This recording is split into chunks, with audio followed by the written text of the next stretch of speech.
In the glittering halls of Valdoria's ancient palace, where whispered secrets echo through marble corridors and power plays unfold behind golden doors, a single child's scream would shatter decades of carefully constructed lies.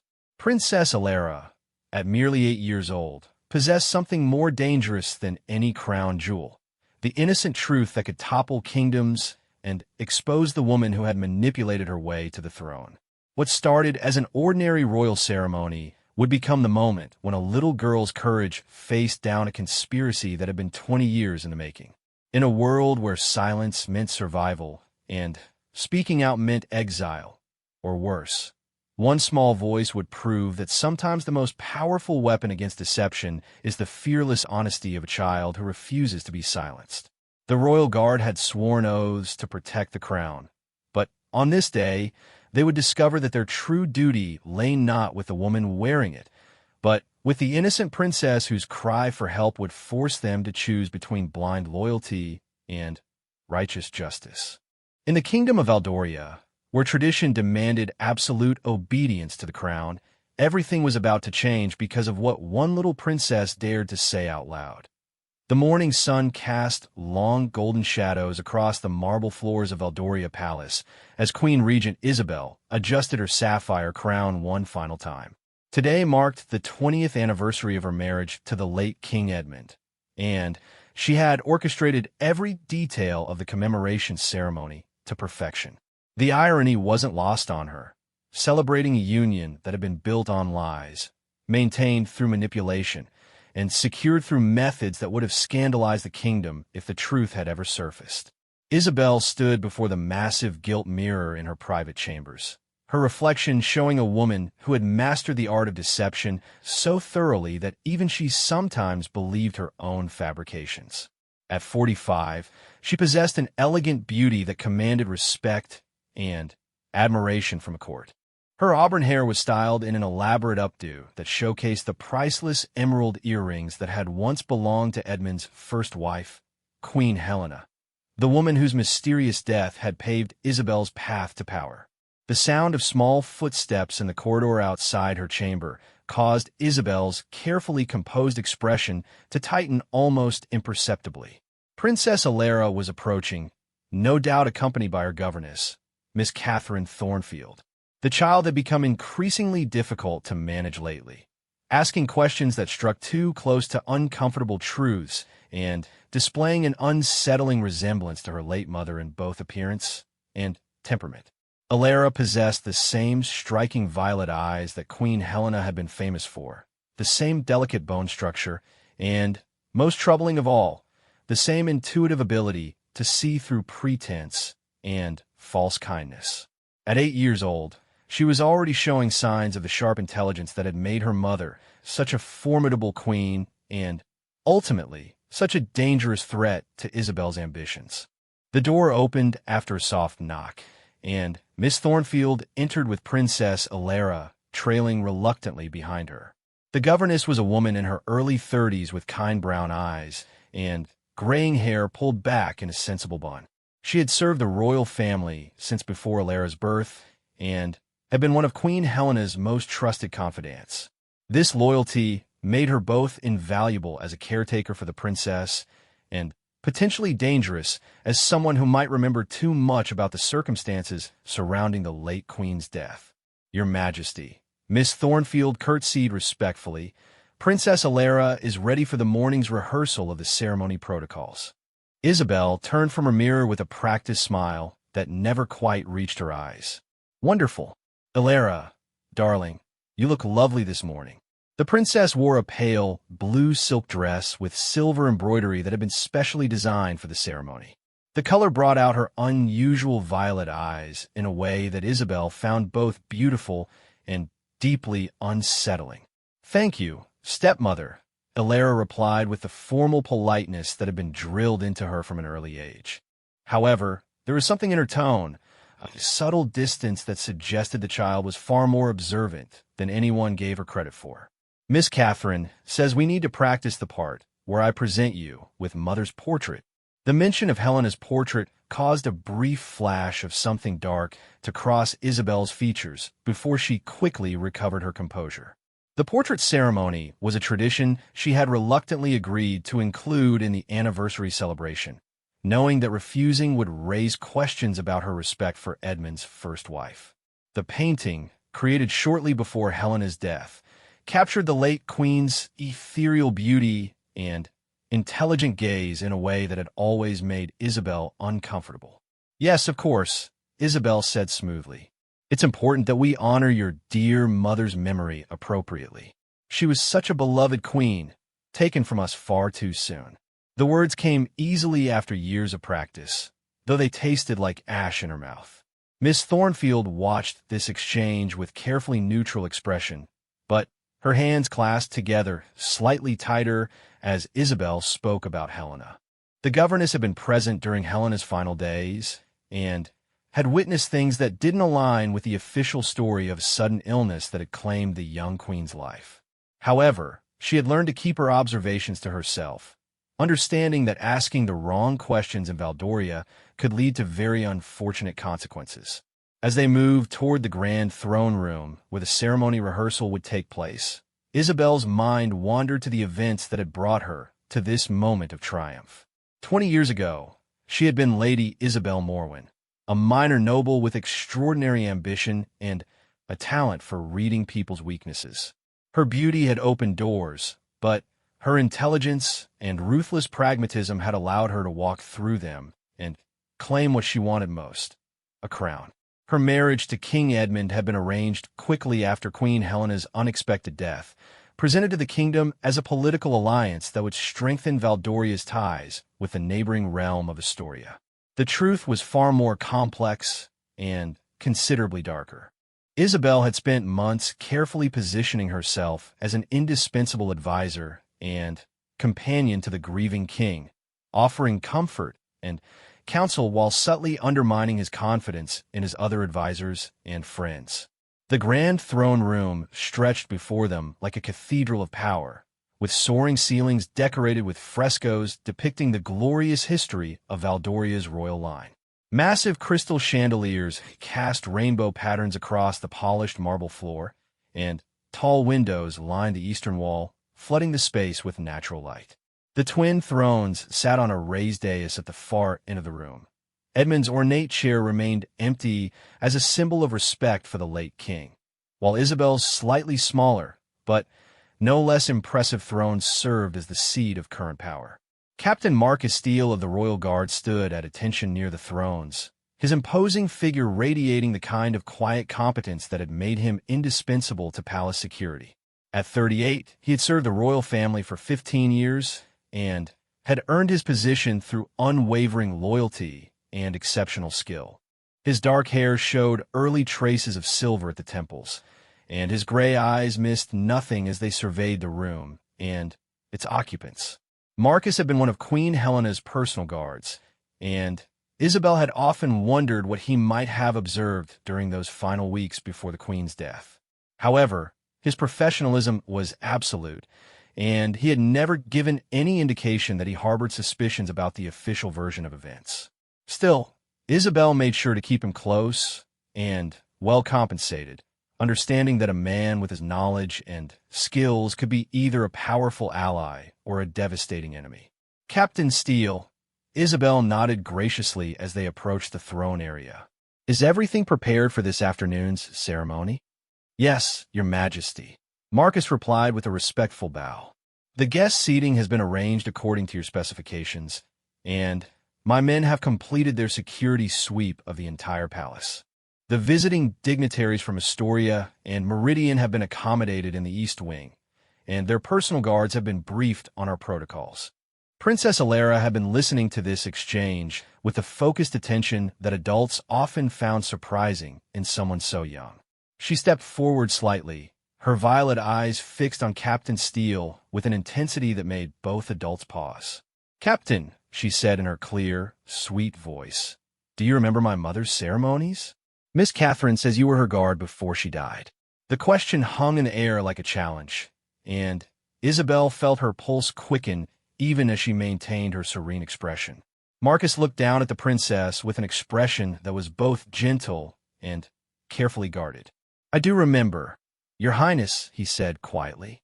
"Queen Helena was a remarkable woman who cared deeply about the people of Valdoria. She will be very proud of the gracious young lady you're becoming." Alara's eyes brightened at this response, but then her expression grew more serious. Did she really get sick so suddenly? Miss Catherine says she seemed perfectly healthy just days before she died. Miss Thornfield's face went pale, and she quickly moved to place a protective hand on Alara's shoulder. "Princess, perhaps we should focus on today's ceremony rather than dwelling on sad memories." But Isabel had seen the way Captain Steele's jaw tightened almost imperceptibly at Alara's question, and she knew that this moment represented exactly the kind of danger she had been dreading. The child's innocent curiosity was beginning to probe areas that could unravel everything Isabel had worked to build. "Darling," Isabel said with forced lightness, "your mother's illness was indeed sudden, but sometimes these things happen without warning. The physicians did everything they could, but God had other plans for Queen Helena." She moved closer to Alara, placing what appeared to be a loving hand on the child's other shoulder, but applying just enough pressure to convey a subtle warning. "It's natural to have questions, but dwelling on sadness won't bring her back to us." Alara looked up at her stepmother with those uncomfortably perceptive violet eyes, and for a moment, Isabel saw a flash of something that looked disturbingly like suspicion. The child was too young to understand the full implications of what she was sensing, but her instincts were clearly telling her that something about her mother's death didn't make sense. "I understand, stepmother," Alara said finally, but her tone suggested that she understood far more than anyone realized. The rehearsal proceeded smoothly after that, with Alara performing her ceremonial duties with the poise and grace expected of a princess. She practiced presenting her mother's portrait with appropriate solemnity, curtsying to visiting dignitaries, and reciting the formal words of gratitude for the kingdom's continued prosperity under Queen Regent Isabel's rule. However, as the morning progressed, Isabel became increasingly aware of the subtle undercurrents flowing through the throne room. Miss Thornfield kept glancing between her and Alara with an expression of growing concern. Captain Steele maintained his professional demeanor, but there was a watchfulness in his eyes that suggested he was paying attention to more than just security protocols. And Alara herself seemed to be absorbing every detail of the interactions around her with the kind of focused observation that indicated a mind far more mature than her years. As they took a break from the rehearsal, Isabel excused herself to speak privately with Lord Chancellor Aldrich Ravencrest, her most trusted advisor and the architect of many of her most successful political maneuvers. Ravencrest was a thin, angular man in his 50s with sharp features and calculating eyes that seemed to constantly evaluate every situation for potential advantage. "Aldrich," she said quietly as they stepped into a nearby antechamber, "I'm concerned about the princess. Her questions are becoming more pointed, and I don't like the way others are responding to them." Ravencrest nodded thoughtfully, his long fingers steepled as he considered the implications. "The child is reaching an age where her natural intelligence is beginning to assert itself. Combined with her resemblance to Queen Helena, she's becoming a potential focal point for those who might question the current order." "Exactly my concern," Isabel replied. "Miss Thornfield has always been a problem. She knows too much and cares too much about the child to remain safely neutral. And Captain Steele's reaction to Alara's questions troubles me. We may need to consider relocating the princess to a more controlled environment," Ravencrest suggested carefully. "Perhaps a boarding school in Astoria, where she could receive an excellent education while being removed from potentially inflammatory influences." Isabel considered this proposal with mixed feelings. Removing Alara would eliminate the immediate threat of her questions and observations, but it would also create new problems. The princess was popular with the people of Valdoria, and sending her away without compelling justification could generate sympathy and speculation that might prove even more dangerous than her presence. "We'll revisit that option if necessary," she said finally. "For now, let's focus on getting through today's ceremony without incident. After that, we can develop a longer-term strategy for managing these complications. When they returned to the throne room, Isabel noticed that Alara was standing before her mother's portrait, which had been positioned on an easel near the thrones for the ceremony. The painting showed Queen Helena in her full royal regalia, but it was her expression that had always disturbed Isabel. The artist had captured an intelligence and inner strength that seemed to look directly through any observer's pretenses. She was very beautiful, Alara said softly as Isabel approached, and Miss Catherine says she was very kind to everyone in the palace, not just the important people. Indeed she was, Isabel replied carefully. Your mother had many wonderful qualities. Alara turned to look at her stepmother with an expression that seemed far too knowing for an 8-year-old. Do you miss her, stepmother? I know you and father were very happy together, but do you ever think about her? The question was asked with such innocent directness that it caught Isabel completely off guard. For a split second, her carefully maintained mask slipped, and something cold and calculating flickered across her features before she quickly recovered. Of course I think about her, darling, she said with forced warmth. Helena was a remarkable woman, and I often wonder what advice she might give in difficult situations. But Alara had seen that momentary lapse in Isabel's composure, and her violet eyes widened slightly with an expression that looked disturbingly like recognition. The child might not understand the full implications of what she had glimpsed, but her instincts were clearly telling her that something important had just been revealed. Miss Thornfield, who had been arranging flowers near the altar where the ceremony would take place, noticed the tension between stepmother and daughter and moved quickly to intervene. Princess, she said gently, perhaps you'd like to review your speech one more time before the guests arrive? Alara nodded, but as she walked away with her governess, she glanced back at Isabel with an expression that suggested the child was beginning to piece together fragments of a puzzle that adults had assumed was safely hidden from her understanding. Captain Steele, who had observed this entire exchange from his position near the thrones, found himself remembering Queen Helena's final days with uncomfortable clarity.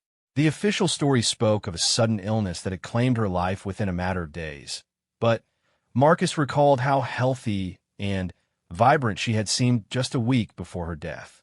He remembered her concerned conversations with Miss Thornfield about some documents she had been reviewing, and he remembered how those same documents had mysteriously disappeared after her funeral.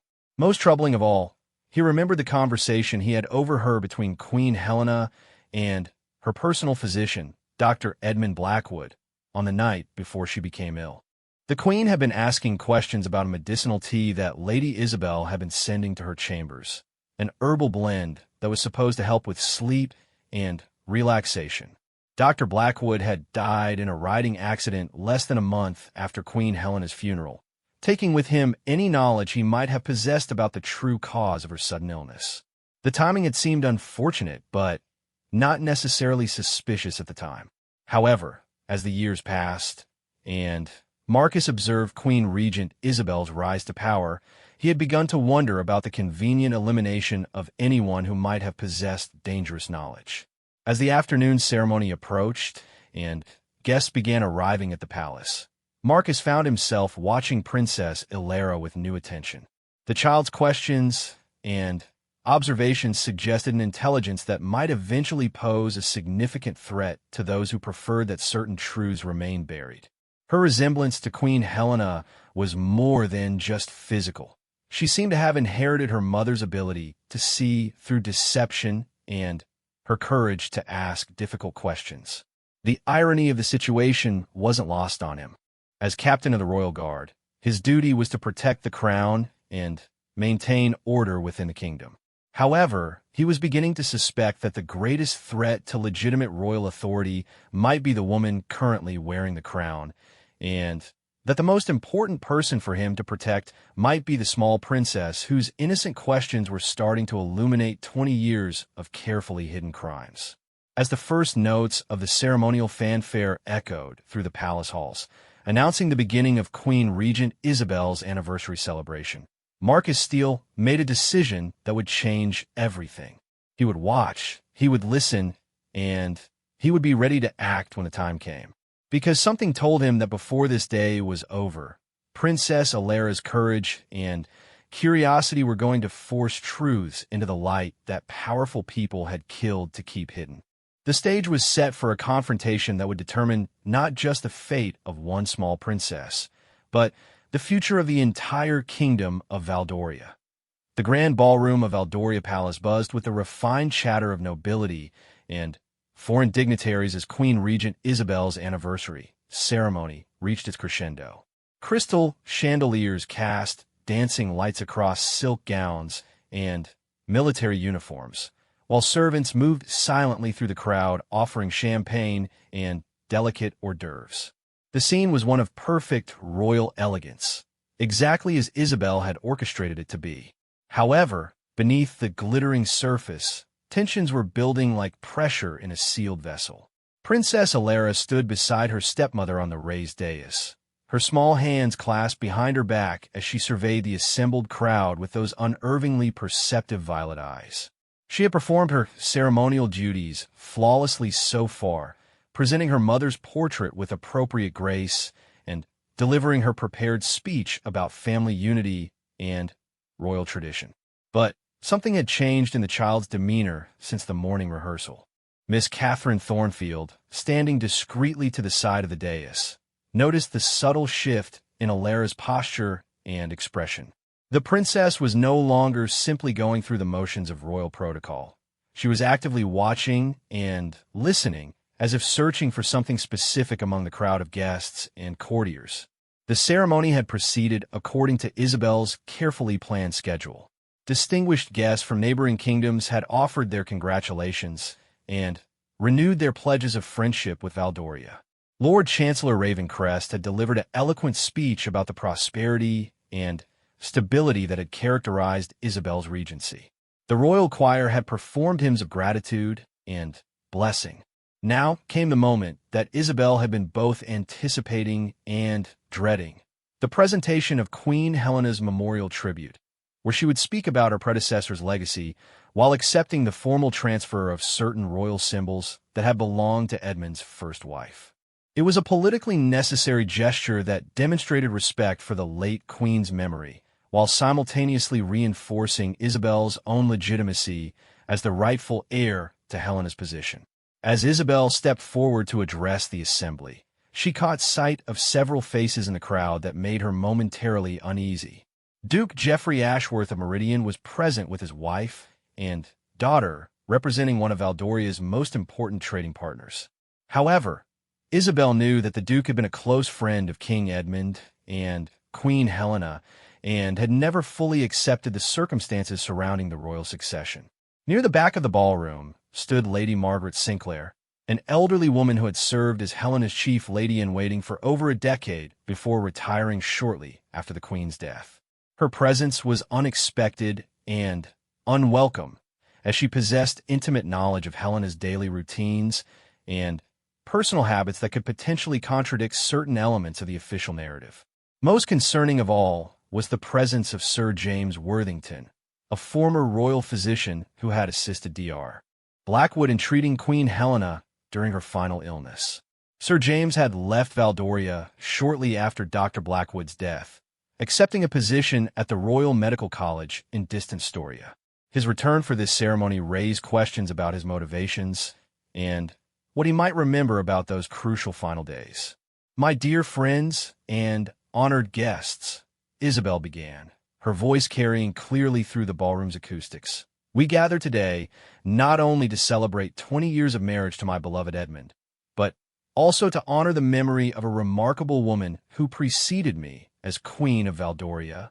She gestured gracefully toward Helena's portrait, which had been positioned on an ornate easel to the right of the thrones. The painting seemed to glow in the candlelight, and more than one guest noticed how Princess Alera's resemblance to her mother became even more pronounced when viewed side by side with the artist's masterwork.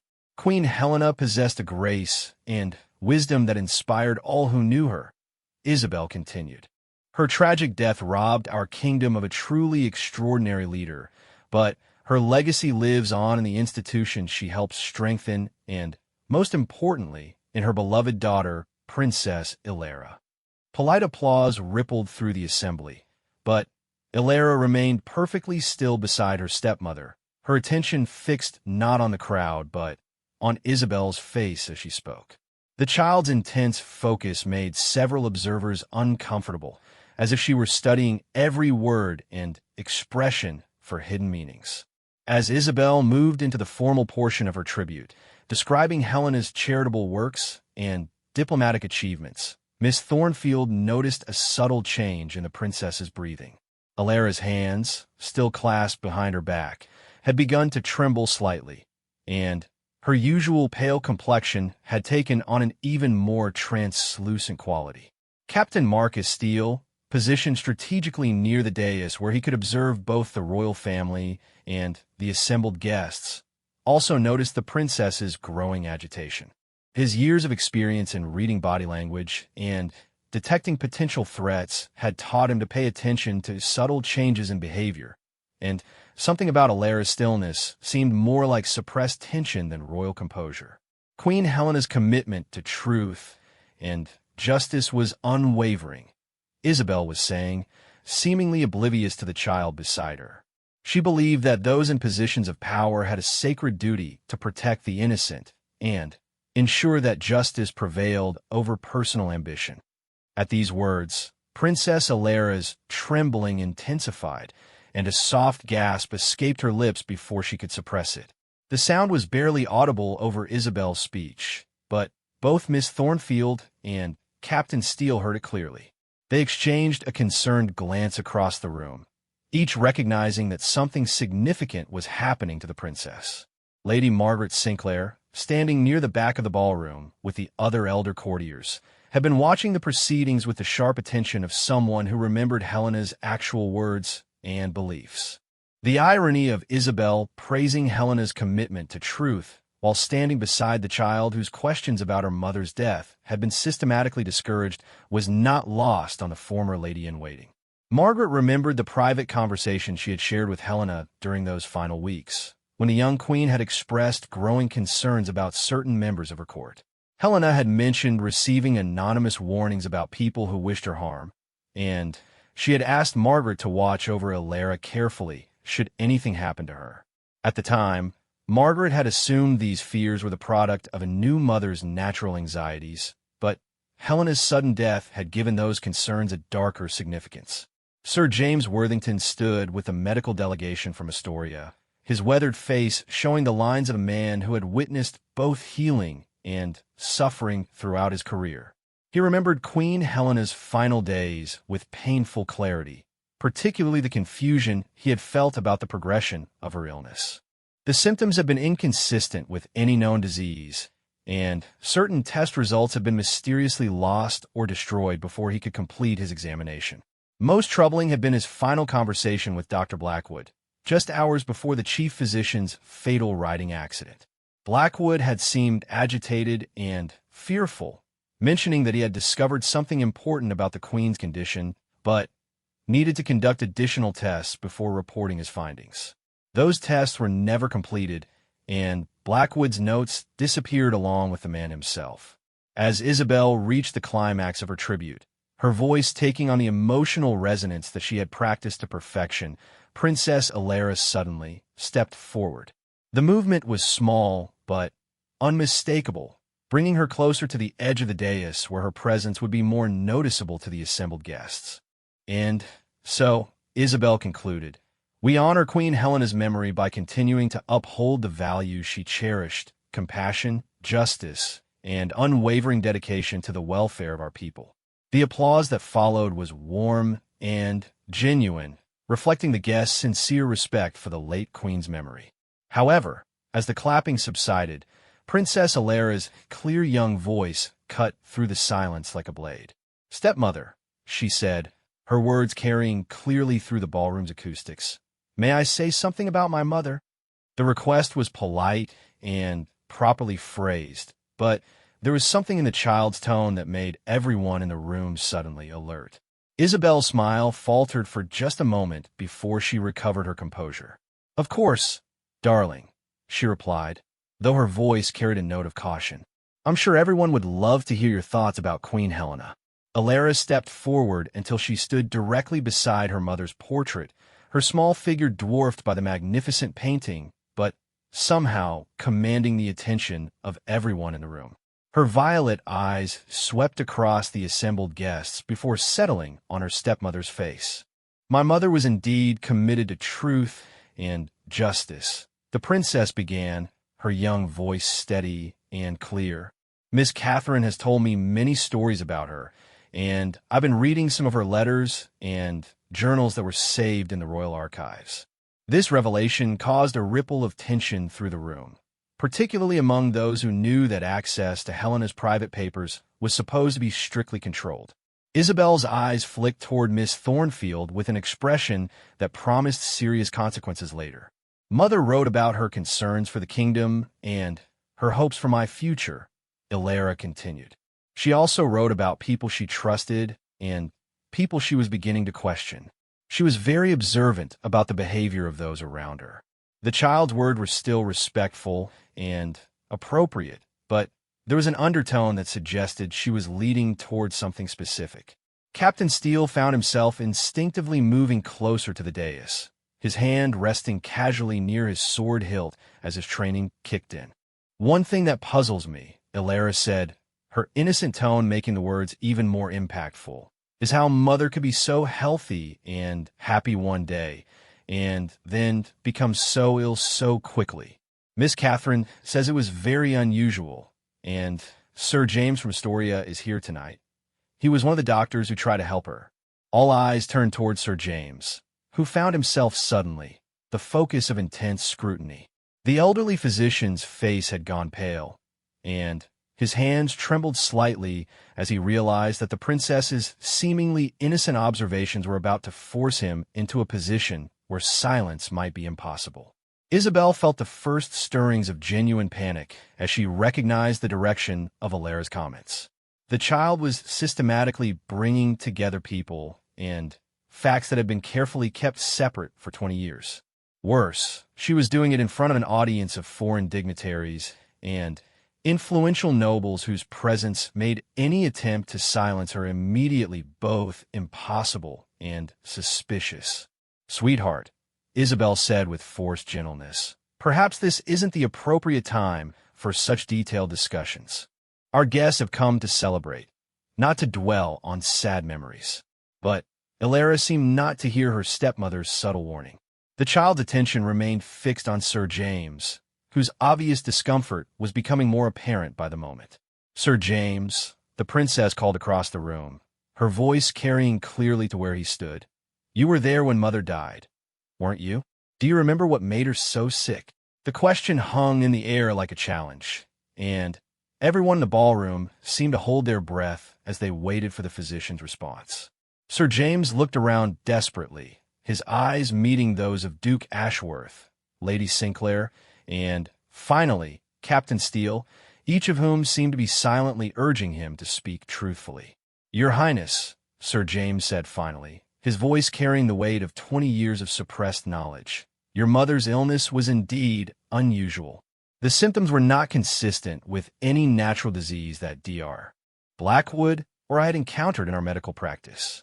A murmur of surprise and concern rippled through the assembled guests, and Isabel felt the careful structure of her carefully maintained narrative beginning to crack. She stepped forward, her royal authority evident in her posture and voice. "Sir James," she said firmly, "I'm sure you understand that medical discussions of this nature are not appropriate for a ceremonial gathering. Perhaps you could speak with Princess Alara privately at a more suitable time." But the damage had already been done. The physician's admission that Helena's illness had been unusual had given credibility to the princess's questions and opened the door for others to voice their own long-suppressed doubts. Duke Ashworth stepped forward from his position among the foreign dignitaries, his weathered face showing the resolve of a man who had known and respected King Edmund for decades. "Your Majesty," he said formally, "with respect, these are not merely medical questions, but matters that touch upon the honor and memory of Queen Helena." If there were irregularities in her death that have never been properly investigated, surely the kingdom deserves to know the truth. Lady Margaret Sinclair moved through the crowd with surprising agility for her age, her eyes fixed on Princess Alara with an expression of fierce protectiveness. "I served Queen Helena faithfully for many years," she declared, her voice carrying the authority of someone who had nothing left to lose. In her final weeks, she confided concerns to me about certain individuals who might wish her harm. I held my tongue after her death because I had no proof, but if Princess Alara is asking these questions, perhaps it's time for the truth to be heard. The ballroom erupted in whispered conversations and shocked exclamations as guests began to process the implications of what they were hearing. Foreign dignitaries exchanged meaningful glances, while Valdorian nobles found themselves reconsidering 20 years of accepted history. Captain Steele watched this unfolding drama with growing alarm, not because he feared the truth being revealed, but because he recognized that Isabel was being cornered in a way that might provoke desperate and dangerous actions. A woman who had potentially committed murder to secure her position would not hesitate to eliminate threats to her continued power, even if those threats came in the form of an 8-year-old princess. Miss Thornfield, recognizing the same danger, began moving through the crowd toward the dais, her protective instincts overriding any concern for royal protocol. She had spent 8 years caring for Alara, and she would not allow harm to come to the child on her watch. Princess Alara, seemingly oblivious to the storm she had unleashed, continued to stand beside her mother's portrait with the calm dignity of someone far older than her years. Her violet eyes remained fixed on the faces around her, as if she were memorizing every expression and reaction for future consideration. "I think," she said quietly, her young voice somehow carrying over the mounting chaos in the ballroom, "that Mother would want everyone to know the truth about what happened to her.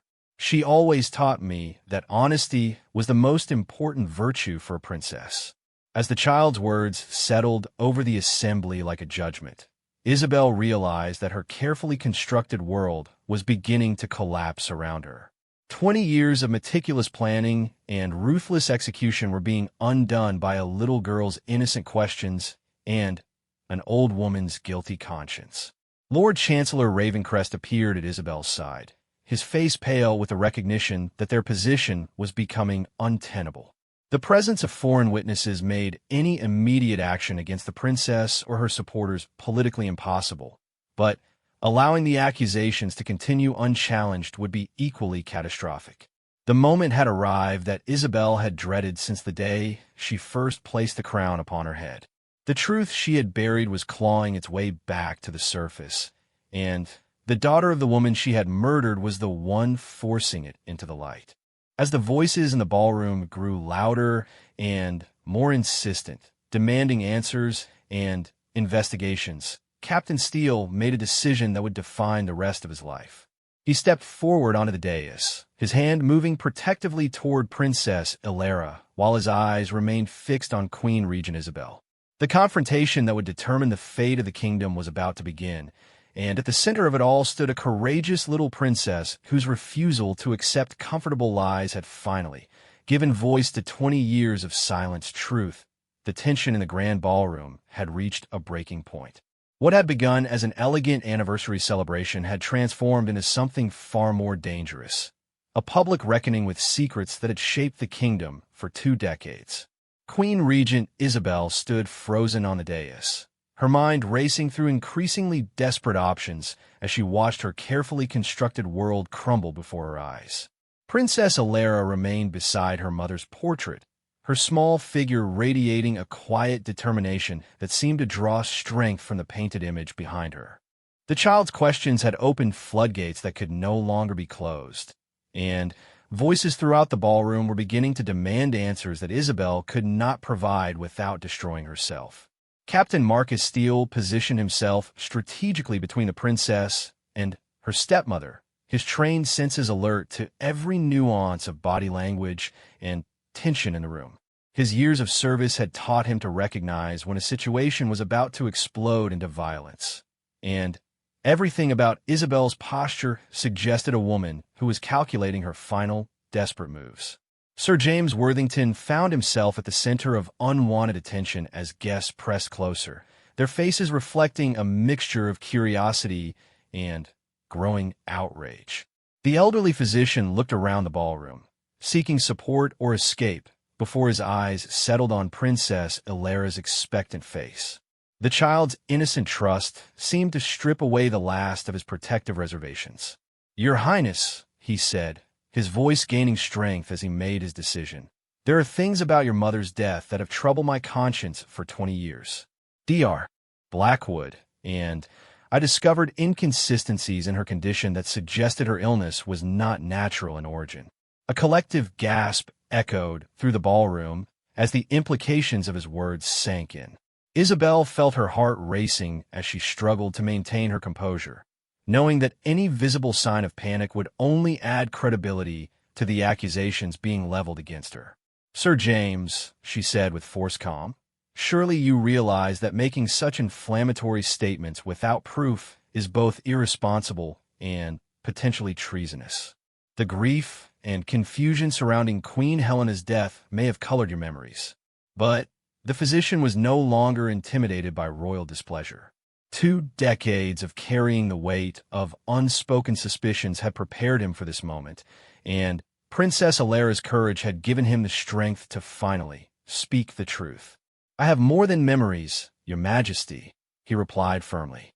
"Before Dr. Blackwood's unfortunate accident, he entrusted me with copies of certain test results that he felt were too important to risk losing. Results that showed traces of a rare poison in Queen Helena's system, a substance that could only have been administered deliberately over several days." The revelation hit the assembly like a thunderclap. Voices rose in shock and anger as nobles and dignitaries processed the magnitude of what they were hearing. Accusations of murder in the royal family were unprecedented in Valdoria's history, and the presence of foreign witnesses made the scandal even more explosive. Lady Margaret Sinclair pushed through the crowd with newfound purpose, her elderly frame moving with surprising energy as she approached the dais. Her wrinkled hands clutched a small leather portfolio that she had kept hidden for 20 years, waiting for the right moment to reveal its contents. "I too have evidence," she announced, her voice carrying over the growing chaos. "Queen Helena asked me to keep certain documents safe in case something happened to her. She was investigating discrepancies in the royal treasury and had discovered evidence of systematic theft and corruption. More importantly, she had begun to suspect that someone close to her was working against the crown's interests." Isabel's careful mask finally began to crack as she realized the full extent of the conspiracy that was emerging against her. Helena had been more observant and prepared than anyone had realized, and the evidence of Isabel's crimes had apparently been preserved by people who had spent 20 years waiting for the right moment to use it. Duke Ashworth stepped forward, his diplomatic training evident in his measured tone despite the explosive nature of the situation. "Your Majesty," he addressed Isabel formally, "these are serious accusations that require immediate investigation. The honor of the royal family and the stability of the kingdom demand that the truth be established beyond any doubt." Lord Chancellor Ravencrest appeared at Isabel's side, his face pale with the recognition that their position was becoming impossible to defend.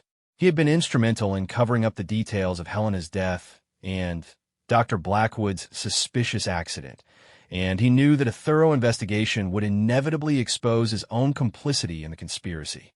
"Your Grace," Ravencrest said to Duke Ashworth, "while these allegations are certainly disturbing, we must be careful not to allow emotion and speculation to override proper legal procedures. Any investigation must be conducted through official channels with appropriate oversight." But Princess Ilara, who had been listening to this exchange with the focused attention of someone far beyond her years, stepped forward once again. Her violet eyes swept across the assembled faces before settling on Captain Steele with a look that seemed to convey a mixture of trust and desperate hope. "Captain Steele," she said clearly, "you protected my mother when she was alive. Will you help me find the truth about what happened to her?" The question struck Marcus like a physical blow. Here was the daughter of the woman he had failed to protect, asking for his help in seeking justice for a crime he had suspected but never investigated. The weight of 20 years of unspoken guilt and regret settled on his shoulders as he looked down at the brave child who had accomplished more in one evening than he had in 2 decades of silent observation. "Your Highness," he said formally, then dropped to one knee before her in a gesture that shocked the entire assembly. "I swear by my oath as a knight of Aldoria that I will help you discover the truth about Queen Helena's death, whatever that truth might be." His public declaration of support for the princess sent ripples of excitement and approval through the crowd. Other members of the royal guard, witnessing their captain's decision, began to move closer to the dais in a show of solidarity that clearly aligned them with the quest for justice rather than blind loyalty to the current regime. Isabel watched this defection of her security forces with growing desperation.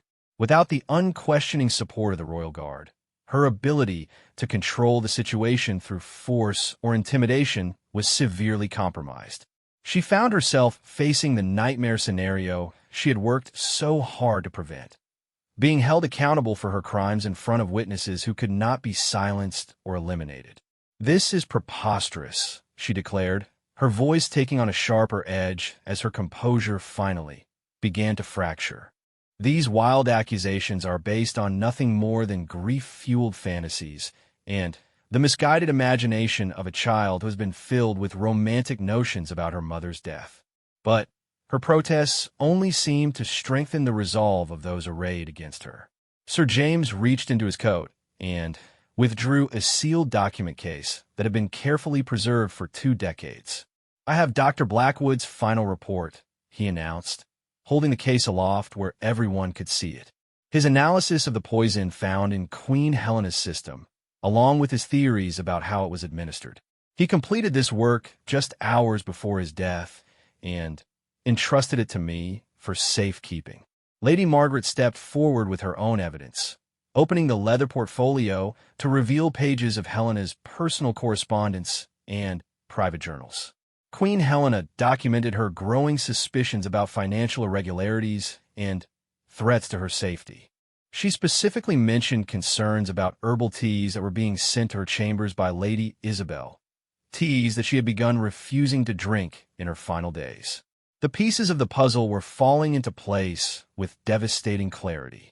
Helena's refusal to consume the poisoned tea had apparently forced Isabel to find another method of administration, leading to the more direct approach that had ultimately claimed the Queen's life. Princess Alara listened to these revelations with a composure that seemed almost supernatural in someone so young. The child had initiated this confrontation with her innocent questions, but she was proving remarkably resilient in the face of the dark truths that were being revealed about her mother's murder. "I remember the teas," she said quietly, her words carrying clearly through the hushed ballroom. "Miss Catherine told me that Mother stopped drinking them because they made her feel strange and unwell. She said Mother suspected someone was trying to harm her." Miss Thornfield, who had finally reached the dais through the crowd, placed a protective hand on Alara's shoulder while addressing the assembly. "Queen Helena confided her fears to me in those final weeks. She was planning to confront Lady Isabel about the irregular financial transactions and her suspicions about the teas. She died before that confrontation could take place." The governess's testimony provided the final piece of the timeline, establishing motive and opportunity for Helena's murder. The assembled guests absorbed this information with a mixture of horror and fascination, recognizing that they were witnessing the exposure of one of the most shocking royal scandals in the kingdom's history. Isabel realized that her situation had become untenable. The evidence against her was overwhelming. The witnesses were credible, and the presence of foreign dignitaries meant that any attempt to suppress the truth would only create an international incident that could destabilize her entire reign. However, she was not prepared to surrender without a fight. 2 decades of ruthless ambition and calculated violence had brought her to this moment, and she would not allow a child and a collection of elderly witnesses to strip away everything she had worked to achieve. "Guards," she commanded, her voice carrying the full authority of the crown, "arrest these people for treason and sedition. They are attempting to undermine the rightful authority of the crown with fabricated evidence and malicious lies. But the royal guards remained motionless. Their loyalty clearly shifted to Captain Steele and the cause of justice he had embraced. The silence that followed Isabel's command was deafening, highlighting just how completely her authority had been eroded by the evening's revelations. Captain Steele rose from his position before Princess Alara and turned to face the woman he had served for 20 years. His hand rested on his sword hilt, but his posture was defensive rather than threatening. "Your Majesty," he said formally, "I cannot in good conscience follow orders that would suppress evidence of a crime against the royal family. My oath is to protect the crown and serve justice, not to shield criminals from the consequences of their actions." His words represented the complete collapse of Isabel's power structure. Without the support of the military, the backing of the nobility, or the trust of the people, she was left with nothing but the crown itself, and that symbol of authority was meaningless without the consent of those she claimed to rule. Duke Ashworth stepped forward to address the assembly, his diplomatic experience evident in his measured approach to the crisis. "In the interest of justice and the stability of the kingdom, I propose that Queen Regent Isabel be placed under formal investigation, while Princess Alara is placed under the protection of the Royal Guard. The evidence presented tonight demands a thorough examination by qualified authorities." The suggestion was met with widespread approval from the assembled guests. The presence of foreign dignitaries actually worked in favor of a peaceful resolution, as it provided neutral witnesses who could verify that justice was being served according to proper legal procedures. Isabel found herself surrounded by a circle of accusers and judges, her escape routes blocked by people who had once bowed to her authority but now viewed her as a criminal. The irony of her situation was not lost on her. She had achieved everything she wanted through manipulation and murder, only to lose it all because of the courage of the daughter of the woman she had killed. Princess Alara stepped forward one final time, approaching her stepmother with the fearless innocence that had begun this entire confrontation. The child's violet eyes met Isabel's with a directness that seemed to see through all pretense and deception. "I'm sorry you felt you had to hurt my mother," she said with a simplicity that was more devastating than any formal accusation. "She would have forgiven you if you had asked her to. She was always kind to people who made mistakes." The child's words, spoken with complete sincerity and lack of malice, finally broke through the last of Isabel's defenses. For the first time in 20 years, she found herself face to face with the full weight of her crimes, reflected in the innocent eyes of the daughter of the woman she had murdered.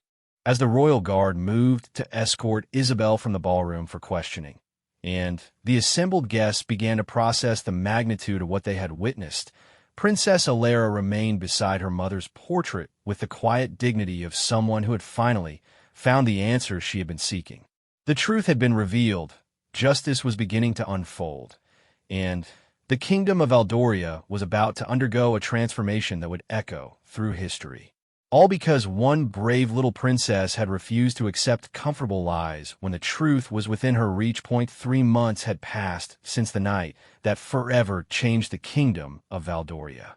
The grand ballroom where Queen Regent Isabel's carefully constructed lies had finally crumbled now served as a courtroom, its elegant chandeliers casting light on proceedings that would determine not only the fate of a murderer, but the future direction of an entire realm. Princess Alara sat in the witness gallery, her violet eyes reflecting a maturity that seemed both tragic and inspiring in someone so young. The child who had courageously questioned her stepmother's version of events had become a symbol of truth and justice throughout the kingdom, though she bore the weight of this responsibility with the quiet dignity that had characterized her from the beginning. Miss Catherine Thornfield sat beside her young charge, having been officially appointed as Princess Alara's primary guardian and advisor during the transition period. The governess had proven instrumental in helping investigators piece together the full extent of Isabel's crimes, providing access to Queen Helena's private papers and serving as a crucial witness to the events leading up to the Queen's death. Captain Marcus Steele stood at his post near the judicial bench, his uniform bearing the newly restored insignia of his position as Princess Alera's personal protector. The role was both ceremonial and practical.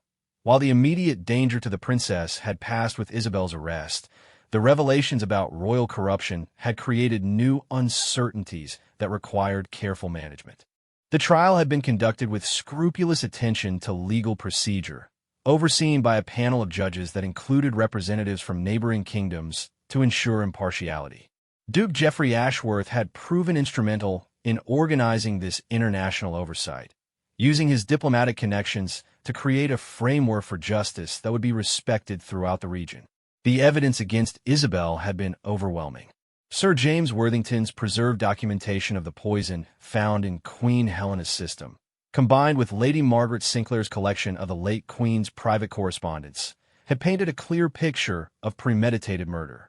Financial records revealed systematic theft from the royal treasury that had funded Isabel's rise to power, while witness testimony established her pattern of eliminating anyone who posed a threat to her ambitions. Lord Chancellor Ravencrest had attempted to flee the kingdom when the scope of the investigation became clear, but had been apprehended at the border and returned to face charges of conspiracy and treason.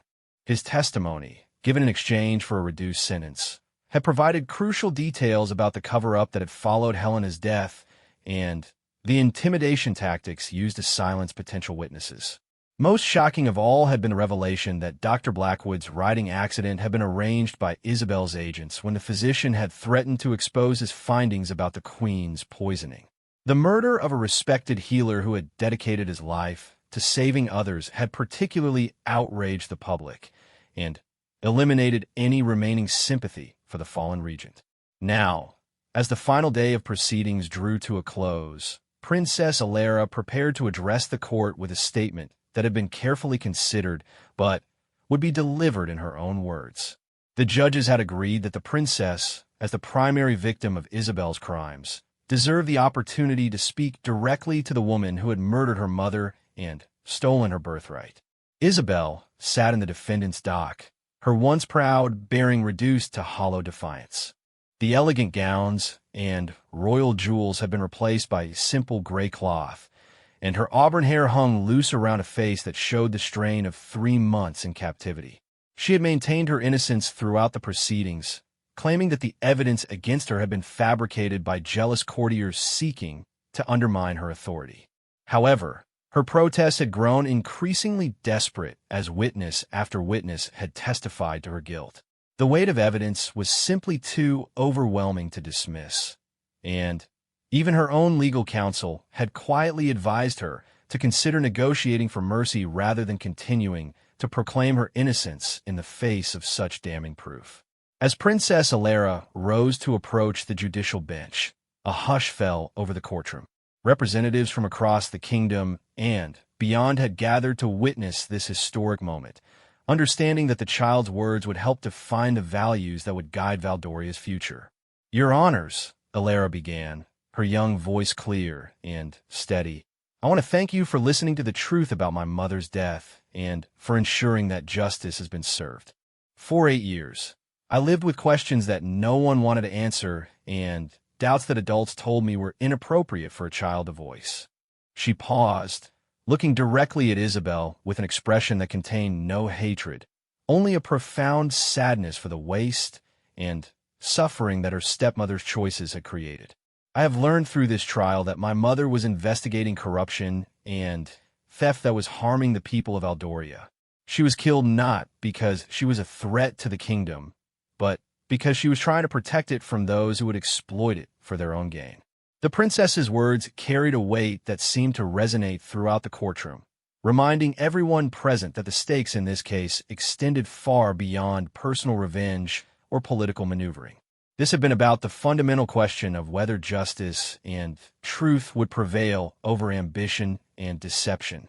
"Lady Isabel," Alera said, turning to address her stepmother directly, "you took away the mother I barely remember, but you also took away the kingdom she was trying to build, a place where truth mattered more than power, and where those in authority served the people rather than themselves. Isabel's carefully maintained composure finally cracked as she listened to the child's measured words. Tears began to stream down her face as the full magnitude of her crimes was reflected back at her through the innocent wisdom of the daughter she had orphaned. "I am sorry," Isabel whispered, her voice barely audible in the silent courtroom. "I'm sorry for what I took from you, from the kingdom, from everyone who trusted me. I thought I was strong enough to bear the weight of what I had done, but I was wrong about everything that mattered." It was the first admission of guilt she had made throughout the entire proceedings, and its impact on the courtroom was immediate and profound. The woman who had maintained her innocence in the face of overwhelming evidence had finally been broken by the simple honesty of the child she had wronged. Princess Alara received this confession with the same composed dignity she had shown throughout the ordeal. "Thank you for telling the truth," she said quietly. "My mother always taught me that forgiveness was possible for those who genuinely repented their mistakes." The judges deliberated for less than an hour before returning with their verdict. Isabel was found guilty on all charges and sentenced to life imprisonment in a secure facility outside the kingdom's borders. The sentence reflected both the severity of her crimes and the mercy requested by Princess Alara, who had argued against the death penalty that many had expected. Lord Ravencrest received a sentence of 20 years imprisonment for his role in the conspiracy, while other minor participants faced various penalties ranging from fines to exile. The systematic nature of the corruption had required extensive investigation, but the new government was committed to rooting out every trace of the criminal network that Isabel had built. With justice finally served, attention turned to the question of Aldoria's future leadership. Princess Alara was still years away from her majority, and the kingdom required stable governance during the transition period. After extensive consultation with the nobility and foreign allies, a regency council was established with Duke Ashworth serving as Lord Protector until the princess came of age. The arrangement reflected the lessons learned from Isabel's abuse of power. No single individual would wield absolute authority, and the council's decisions would be subject to review by both the nobility and elected representatives from the common people. Princess Alara would receive the finest education available, preparing her not just to rule, but to lead with the wisdom and integrity that her mother had embodied. Captain Steele retained his position as head of the reformed Royal Guard, which would be restructured to prioritize protection of the realm's institutions rather than blind obedience to individual rulers. The Guard's oath was rewritten to emphasize their duty to justice and the people of Aldoria, ensuring that future attempts at tyranny would face organized resistance rather than complicit enforcement. Miss Thornfield was elevated to the position of royal governess with expanded authority over the princess's education and welfare. Her loyalty to Helena's memory and her courage in preserving dangerous secrets had proven her worthiness for such responsibility, and she would play a crucial role in shaping the future queen's understanding of her duties and obligations. The reforms extended beyond personnel changes to address the systemic issues that had allowed Isabel's corruption to flourish. Financial oversight procedures were strengthened, with regular audits conducted by independent authorities. Legal protections were established for whistleblowers who reported official misconduct, ensuring that future Sir James Worthingtons would be rewarded rather than endangered for their courage. Perhaps most importantly, the events of the trial were carefully documented and would be taught in schools throughout the kingdom as a cautionary tale about the dangers of unchecked power and the importance of speaking truth to authority. Princess Alara's courage in questioning uncomfortable truths became a model for civic engagement that would inspire generations of Aldorians to take active roles in protecting their democracy. As the months passed and the kingdom began to heal from the trauma of discovering its recent history had been built on lies, Princess Alara grew into her role as a symbol of hope and renewal. She spent her time studying not just traditional royal subjects like statecraft and diplomacy, but also learning about the daily lives and struggles of her future subjects. Regular visits to villages and towns throughout Valdoria allowed her to see firsthand the impact that good governance could have on ordinary people's lives. These experiences, combined with her early exposure to the consequences of corruption and abuse of power, shaped her developing understanding of what it truly meant to serve as a monarch.